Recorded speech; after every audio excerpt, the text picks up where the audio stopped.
And we're live, boys. Here we go. Friday Night Likes, episode number 2. It is Friday, the 11th of October. We're going to talk about West Ham. These fine gentlemen around me are going to compete for likes. I'm going to be handing out the likes. This week, I don't have the bear claw, unfortunately, but we do have one of these. So we got a big like button for everybody. If everybody's on form, they'll be getting plenty of thumbs up. It's so big I can't even fit it on screen. So it's huge. Yeah, it's wow. You did that motion pretty well too. Yeah. That's for the left hands. That's a stranger. But we'll get going. So let's go around and see who do we have here. David, let's start with you. Introduce yourself. Where are you? Where are you from? What's going on? What are you drinking? It's David from Boston Hammers. I live in a town right outside Boston. I'm the founder of the Boston Hammers in 2010. And I'm drinking a Big Bad Baptista from Epic Brewing. It's a barrel-aged imperial stout with chilies and cocoa nibs. Nibs. Everybody loves a nib. Wally. I'm Wally, and I live near John somehow, pretty close, probably. We're not sure, but in the Philadelphia area. And I've been starting to go down to the Philly Hammers, down at Stowe's Bar on Market Street in Philadelphia. And I am drinking a local brew, Yuengling Lager. So, very good, Wally. America's oldest brewery, of course. Yes, it says it right on the label. Yes. That's the only reason I know it. Yes. Alex. Hello, Alex from Mississippi Hammers, Army of One. And tonight, I made my own home craft. Whoa. Yeah. Ooh. Yeah. That's got to be a thumbs up, right? You're already ahead. It's a Soda Stream. Oh. Soda Stream. Soda Stream. It's the cola version, and it's only 3 pumps, so it's really good. So, nice. What alcohol level is that? 0. Oh, thumbs down then. Thumbs down. I had a big dip in earlier, so if that counts for something. Okay. All right. I'm a redneck from Mississippi. What do you want? I think you're playing the character perfectly, Alex. We'll get this underway. These guys are going to compete for likes, like I just said. They'll get a thumbs up when they answer a question in what I deem to be an acceptable way. I'm John Nolan, your moderator, and we'll get underway. Alex, we're going to start with you, and then we'll go around to Wally and then David. So, as you all know, Masuaku was banned for 6 games for spitting at another player last season. We saw something similar happen this last weekend in the Palace game, where Wilfred Zaha seemed to spit towards Declan Rice. So, should Zaha face the same punishment as Masuaku got? Is there precedent there, Alex? We got a problem with spitting? Is that what we said? He's spitting out his jaw. No, did it actually make contact? I mean, is this like the Keith Hernandez, like Seinfeld thing? Did he make contact? He spat towards. I don't believe he made contact. So he spat towards. Yes. I think we really got to review the footage. No.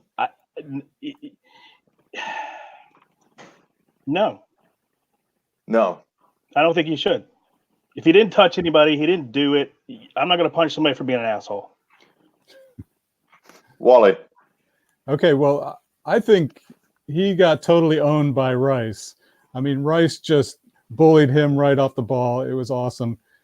And he was so frustrated. Yes, he did spit at him in his general direction, but it was nowhere near him.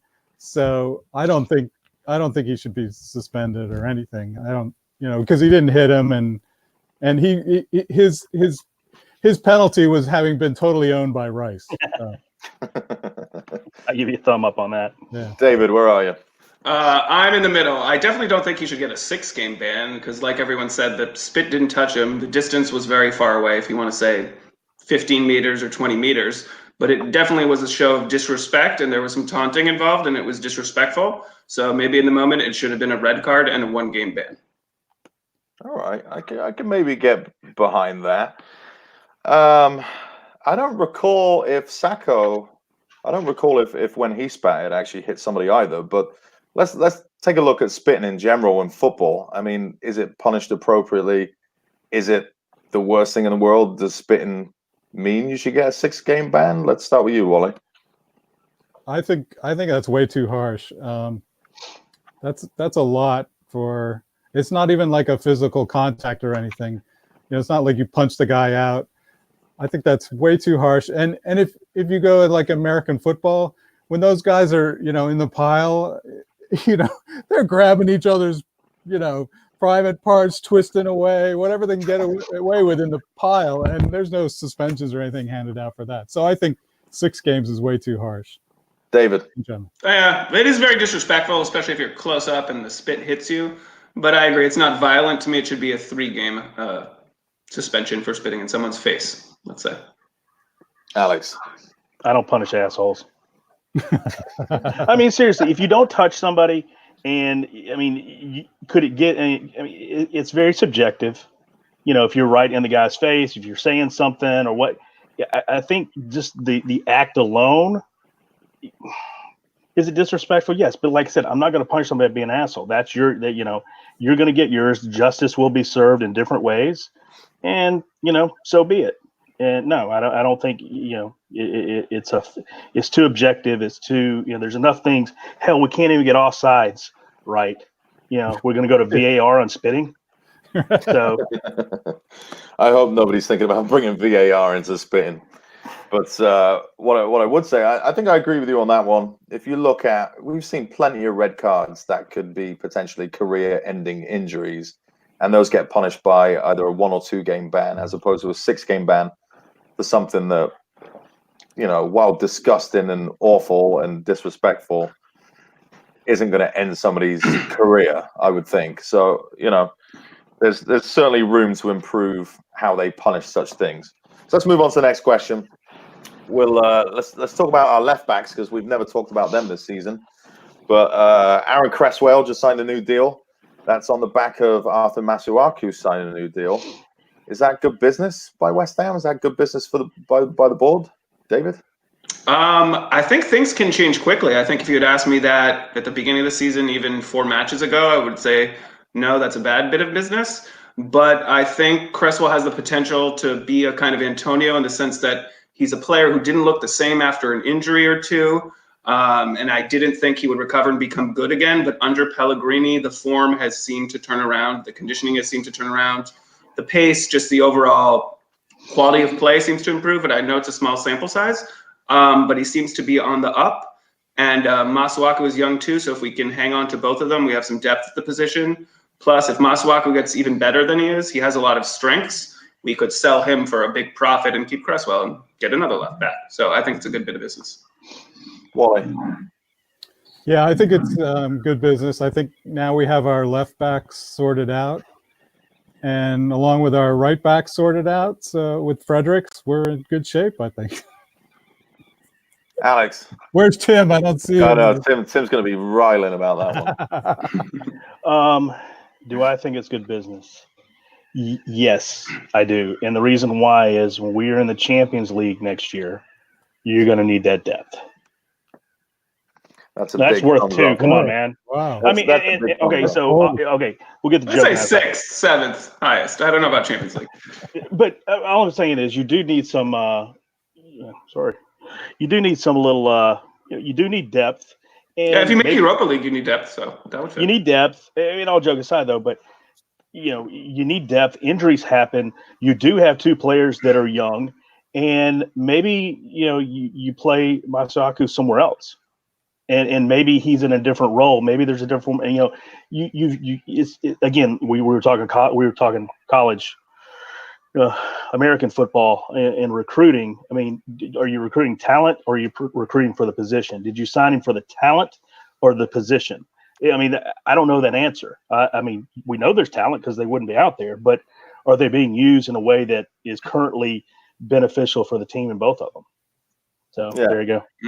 I like that perspective. I think that's interesting, seeing something a little bit different from outside the box. Signing them both up, at least it gives us an option to sell them, as counterintuitive as that seems.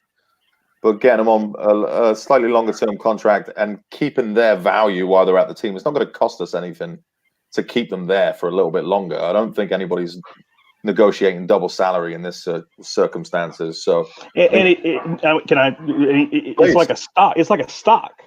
You know, are you buying low, selling high? I mean, do you have two stocks that are on the low end? Which one gets higher? Do you sell that one? Is this, you know, it's like playing fantasy football in a way. I mean, you know, you buy low, sell high. Yeah, totally agree. what do you think about that, Wally? Wait, I wasn't paying attention. Yeah, no, I like the stock analogy. In fact, I think it was Tim the other night was saying that, you know, by signing Cresswell for long term, now we can actually sell him, ironically enough. So I like the stock analogy. Yeah.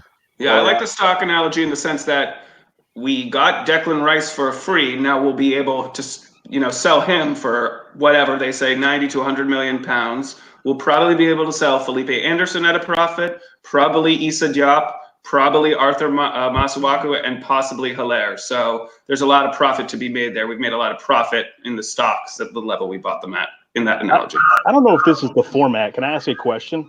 Yeah. Okay. So, if of all the guys on the team that you just said, which one is a lifer or a long-term guy? Is there a Harry Kane type guy? And I mean that in the sense that they're going to put so much value on that guy that nobody's ever going to want to buy him or can't, or he would be. Yeah. Is there one guy on our team that is? I think the distinct possibility is Declan Rice.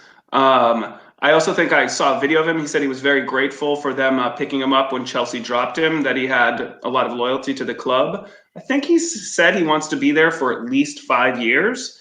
That being said, if the club ownership themselves think they can make the manager think they can improve the club by selling him and then getting better players back in some sort of combination, then I don't think he has a choice in that. Yeah, My totally. answer to that. So it's interesting you bring up Rice because that was one of the questions I was going to ask. So let's move into that question now. You would have seen this week there's rumors of Man United putting in a potential big bid. They were talking 80, 90 million to come and get Declan Rice in the summer. In what circumstances should West Ham sell him, first of all? And then second of all, would Declan Rice move to a smaller club like Man United? Let's start with you, Alex. You know, I've thought about this because, I mean, God, can you not watch ESPN or some talking head talking about Manchester United's woes? And I think what happened this year is other teams in the Premier League are almost blackballing them and just saying, you know what, screw you guys. You know, you're not going to throw money at us just to get better when we obviously have better talent. You're probably going to take our players and use them improperly. So I really think a lot of other teams don't want to. I mean, I don't think an English Premier League team is going to sell talent. And I don't know. I mean, I don't know why Leicester did that with you know, whatever blockhead stupid ass name. Why? Yeah.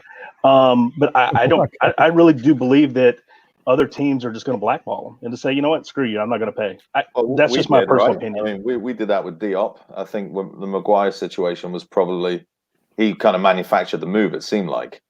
Rodgers, I think, gave him a deadline and said, you're either in or you're out. So that's an interesting point. And another, to add on to that, is I think it's almost like the Cold War. Like we are going to try to, I think a lot of teams are just going to try to make them outspend themselves. I mean, I know they got a ton of money, but it's at the end of the day, I mean, how much, I mean, can you outspend them to the point that they're just broke? Well, they're certainly going down the right path, spending about $500 million the last few years. Wally, where are you on this? What circumstances would it have to be for you to sell Declan Rice, and would he even want that move to Man United? I think we would sell him if we made the Europa League, because then we could finance getting more players in. I think if we made the Champions League, I think, you know, then he would actually want to stay more, but I think for financing the Europa League, that would be a time when we would sell him, and he probably. Well, I don't know about going to Man U though. Yeah, there could be the permutation. If we made Europa League and Man U didn't, then he wouldn't want to be sold because he'd want to play for a Europa League team. Yeah. That's interesting. What would it take for you to sell him, David? For me to sell him, I would just say for the price to be high enough for our team to be in a good place, to have a pretty good squad aside from him, and that the director of football had a vision on how to spend that money. I think our director of football works with the manager. I think he has a plan. I think we've been slow building, adding quality players who are relatively cheap because they don't play in the Premier League, and non-Premier League players are on the whole cheaper to sign. So we've been doing a good job on that. So I think there's a lot of factors, but if we had a good team around him and we could get a huge profit of anywhere from, or just sell him for 100 to 120 million, then I think that would be a good condition to sell him in. So that's interesting. So that's your number, right? 100 to 120 million. Let me ask Yeah, Wally. What's your number, Wally, in pounds? I think around like 100 million. I think would be would tempt me. Alex? Price and value are two different things. I mean, if you were to ask Michael Antonio, he'd be like, his value is far more worth his price. I don't know if you saw the interview he was doing the other day that, he'd probably be in the top three in that position in the league. It would have to be north of 100. I mean, there's no question. I think we're all in agreement on that one. It's he needs to go. If he's going to go, it's got to be worth our while. We've locked him down at least for a good few years on a contract.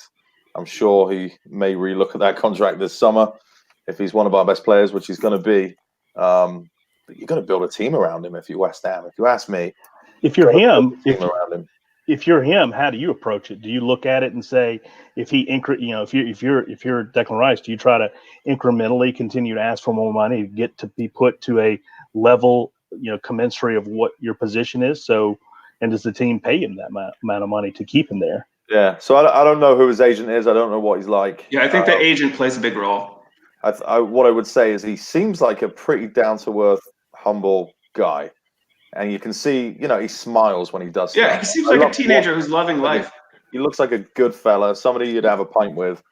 I hope he seems like he's in it for all the right reasons, and I hope he can stay true to himself. I got a like there. Thank you, David. I hope he can stay true to himself. And, I wouldn't begrudge him if he left because he is such a talent. But I think he probably owes us a little something, at least another season or two. And at that point, if he goes, then I'll cry and we'll all have to get on with our lives. But let's get into the really serious stuff now. So summer's over. It's getting a bit cooler. Maybe not down by you, Alex, in the south. It's getting a bit cooler. Cooler weather's coming in. We've seen some snow already in the west of the US, but in England, it's going to get colder too. So will David Sullivan be wearing that Russian coat for the third season in a row? Will we see it on the cameras for NBCSN? David?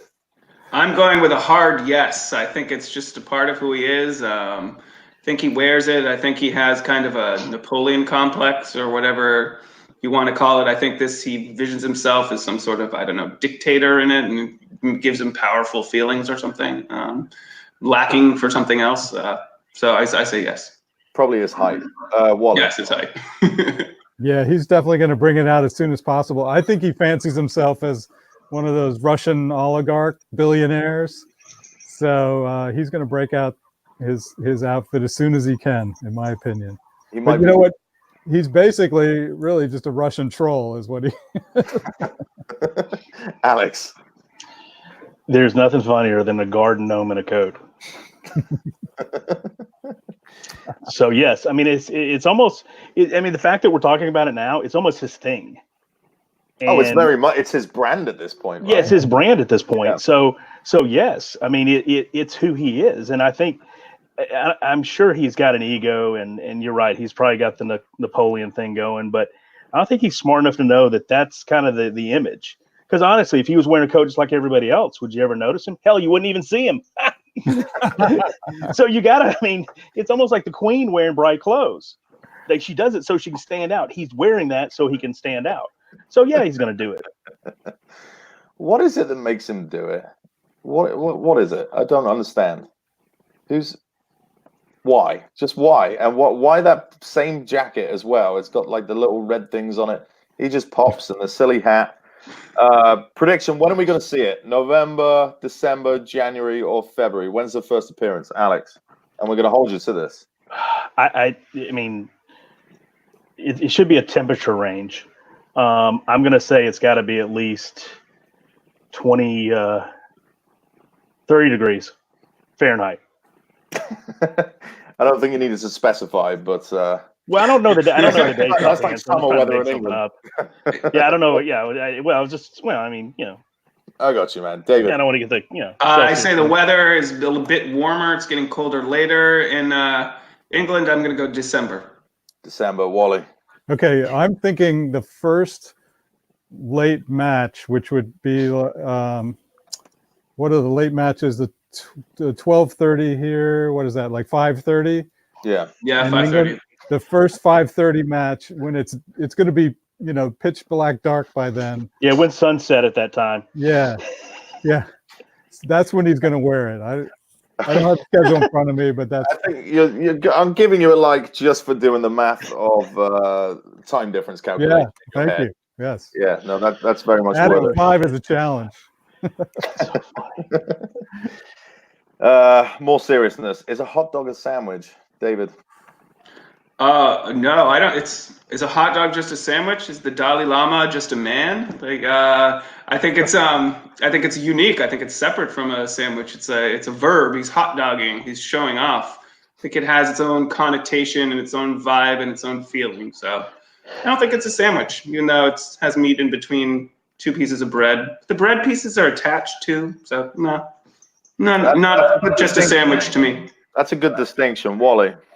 No way. I mean, a hot dog is a hot dog, okay? A burger is a burger. It's not a sandwich.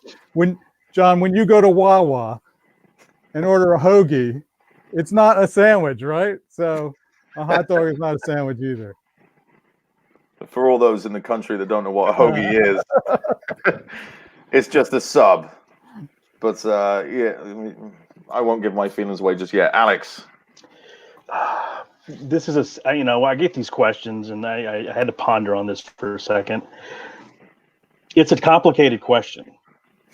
Thank you. Yeah, it really is. It is very thought provoking, and whoever came up with that is a genius. Is a tomato a fruit or a vegetable? It's a fruit because it's a fruit. seeds. Yeah. But it is used in a vegetable type kind of format. And I don't know if this makes sense, but a hot dog is engineered as a sandwich, but you cannot. It is tubular meat, and it is engineered as a sandwich. But I'm not going to put it in. It's a subcategory. It's not a sandwich. It is its own thing, but it is engineered with sandwich-esque qualities. Yes. So you're really going for like the existential version of there was thought put into. My wife and I debated this, and she goes, "Of course it's a sandwich." I go, "It's engineered as a sandwich, not a sandwich." And and it's probably one of those in between kind of things because engineers, The Earl of Sandwich. What would he say? They're inside of their own heads a bit too much. Going back to West Ham, every year people question how long Mark Noble has left. And you've seen a bit of a renaissance this season, I think. People in the press are actually praising him. That hasn't really happened before. People saying best English player not to play for England. How long can he sustain his role in the team? And, how much longer do we have to enjoy Mark Noble? Wally? I think he has another 2 years on his contract, I think. And I think he can play that out. He definitely gets a lot of rest during the international breaks because he's too good for England. So,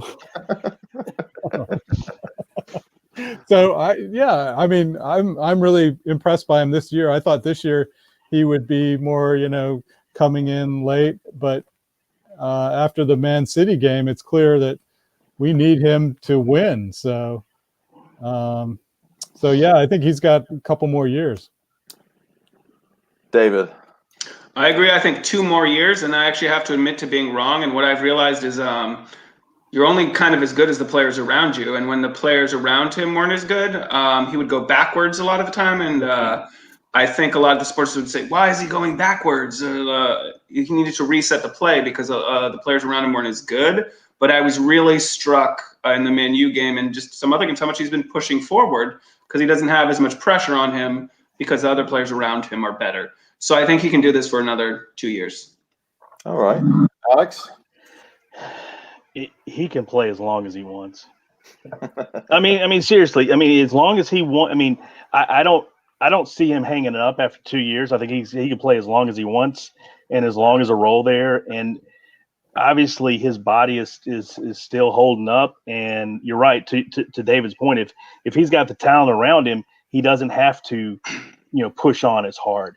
If you've got a Declan Rice or if you've got a player that can kind of fit in a role or, if you've got somebody in there that can play and he doesn't have to play every game, I think he could play for another 3 or 4 years. I really do. I mean, as long as there's more talent around him to take the load off him, that is the longer he can play. I think that's fair enough. And his game has never relied on pace. It's always really relied on his mind more than anything else and his technique. So, I think Noble he could surprise us. I think he could be around, if not in the first team, at least around the first team for the next 3 or 4 seasons. I don't see why not. He's rarely injured. He's still one of the longest runners in kilometers covered in a game out of all of our players. So why not? I will say one thing though. He does seem to average 1 studs up tackle a game. There is that. It does. He doesn't get booked for it often, but he does average that in my mind. Is he doing that for, just to get the team riled up, or is he just a bad tackler sometimes?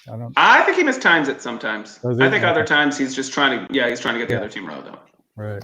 I tend to agree with that. I was listening to an interview on another West Ham podcast, not one of ours on American Hammers TV, but Stop Hammer Time. If anybody listens to that, it's great. They had Ginge Collins on this week, Ginger Pele, and he said in the interview that him and Noble would spark fights on purpose in training to get some of the other guys like G'd up and get them going when the standard wasn't high enough.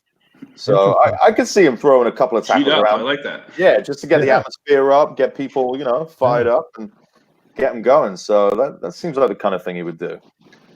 Guys, I've got you all really close. I got to say, I've got one question left for you all. So this is probably the decider. Tiebreaker. Everybody's super close. A lot of good points. I thank you all for coming tonight. Michail Antonio, as we all know, he's a beast. The man is an absolute beast. But if he were a wild animal, what wild animal would he be? Don't pick me yet. Don't pick me yet. Don't pick me yet. Should I be cruel? I can't be cruel. David, we'll start with you. I think he's a rhinoceros. He's big. He's fast. He's not graceful when he runs, but he gets there. You'd be scared of him if he was running at you. And he's good with his head, too. He finishes a lot with his head, the far post. So I think a rhinoceros. That is a key attribute of the rhino, as everybody knows. Wally. I think, he's very powerful, sleek, fast. He is a Nittany lion. Oh, I'm out. Yes, kissing. I'm out. Man. Bam. He is playing to my sensibilities, Wally. Man. Good God. My God, I can't even. That's a double thumbs up, Wally. I'm out. All right. I'm out. I got Alex, nothing. you got to give me an animal, Alex. I can't give you. There's no. I can't give you there's nothing that can beat that. I'm out. I mean, I got nothing. You know what? What animal he would be is Michail Antonio. Oh, that's also a good answer because I mean, he is a freak of nature, and it's not even fair that we shouldn't compare him to an animal because he is a beast. He's a beast. Because I mean, really, honestly, he is such a beast that his muscles can't even keep up with him. that's exactly how he got injured. They have to keep and that's throwing him how back it continues to That's how get. he always Dude, gets injured with this answer. when he got injured, I literally tweeted him and said, "Dude, mix in some yoga, bro. Like, do some stretching, because you need some hot yoga or some shit like that, man, because there is no way that that should happen to you. Is in peak physical condition. There is no way that you can't. His quads are bigger than his hamstrings. It's just it's fucking it's physiology. It just no. Do some yoga. We should all do some yoga after this mental workout we've just had Yes. Well, here this evening. So let me just check the scores. drum roll, please. I don't know how you squeezed it, but Alex is our winner. Whoa! Congratulations. It took Squeezed it. it. Yeah. It was a really close game. I overcame the Nittany Lion comment Yeah, by yeah. It was. a whisker. It was. I pulled that out. Yeah, that was impressive. that was pandering to the host. And it absolutely worked. It absolutely Well played, worked. sir. Double thumbs up on that one. Alex, the floor is yours. If you want to go on a rant, if you want to make people finish their beers, or if you just want to give a shout out or something piss you off, the floor is yours. Promote yourself, and then we'll wrap it up. I'm going to do something business and something personal. Business, American Hammers TV. I am feverishly working on our team store and making some kick-ass clothing, because honestly, when you go to the West Ham store, obviously you can buy your jerseys and you buy all that stuff, and it's $60-$70, and you don't know if you're like American fat or European fat, and I don't really know what size. Like, seriously, I get so fucking depressed because I'm like, Jesus Christ, I'm a 4X. Like, no, I'm a double. Like, no, but in England, I'm a 4X. This is bullshit. Oh. That may just But- be H&M. What's H&M? Keep going. Keep going. Okay. Never Anyway. mind. So honestly, if you go to the shirt page on there, on the West Ham, they've got shirts, but it's not really cool. And really, T-shirts are a big deal now, and there's a lot of artistic things, a lot of things doing that. So we have kind of come out with our own brand, utilizing the logo that you see around here on your page.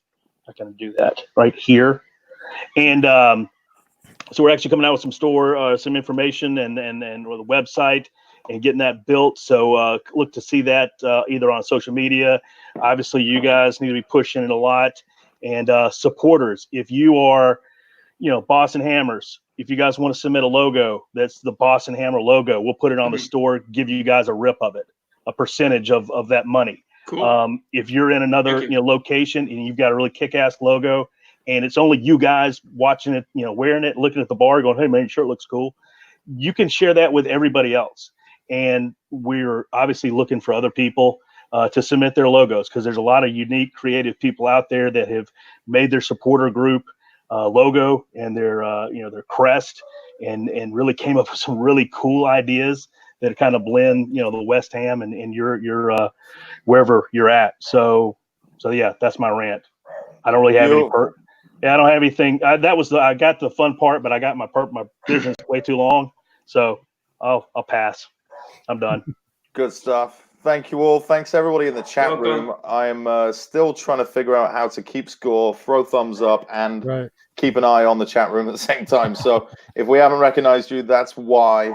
Stick around. People that are here for the first time, hit the subscribe button, American Hammers TV, and we'll see you all. We'll see you all next week. Come on, Okay, you Irish. thanks so much. All right. Nice Thank you, talking to John. everybody. Thanks, guys. Yep. Yeah.